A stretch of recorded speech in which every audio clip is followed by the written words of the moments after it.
तो world tribal day 9 अगस्त, जिसे विश्व आदिवासी दिवस हर साल 9 अगस्त को मनाया जाता है। यह दिन दुनिया भर में रहने वाले आदिवासियों समुदायों के अधिकारों को बढ़ावा देना और उनकी संस्कृति, पहचान और योगदान का सम्मान करने के लिए समर्पित होता है। आइए जानते हैं इस दिन को क्यों मनाया जाता है और इसका क्या महत्व है। विश्व आदिवासी दिवस का इतिहास। इस दिवस की शुरुआत सांस्कृतिक राष्ट्र संघ UN द्वारा की गई थी। दरअसल 1982 में जिनेवा में आदिवासियों पर संयुक्त राष्ट्र कार्य समूह United Nations working group on indigenous population की पहली बैठक हुई थी। इस बैठक में आदिवासियों के अधिकारों और उनकी समस्याओं पर महत्व चर्चा की गई थी। इसी ऐतिहासिक बैठक की याद में दिसंबर 1994 में संयुक्त राष्ट्र महासभा में यह घोषणा की कि हर साल वह अगस्त को विश्व के स्वदेशी लोगों का अंतर्राष्ट्रीय दिवस international day of world indigenous people मनाया जाएगा।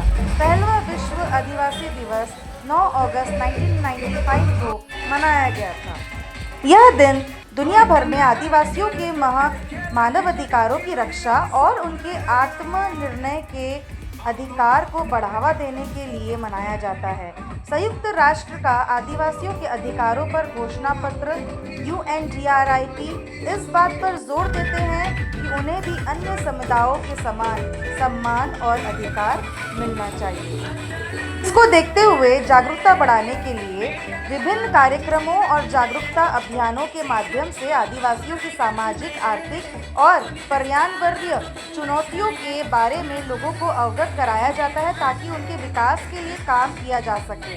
साथ ही साथ आदिवासियों ने सदियों से प्रकृति और पर्यावरण के साथ सामंजस्य बनाकर जीवन जिया है। इस दिन उनके पर्यावरण संरक्षण और पारंपरिक ज्ञान को भी स्वीकार किया जाता है, जो आज के समय में जलवायु परिवर्तन और जैसी समस्याओं से लड़ने में बहुत उपयोगी है। इस तरह हम जान सकते हैं कि विश्व आदिवासी दिवस न सिर्फ एक उत्सव है बल्कि एक ऐसा दिन है जो आदिवासियों को समाज की मुख्य धारा में लाने, उनके अधिकारों की रक्षा करने और उनकी अनूठी पहचान को बनाए रखने का संदेश देता है। आदिवासियों का दुनिया भर में अपनी एक विशिष्ट संस्कृति, भाषा, परंपरा और जीवन शैली है।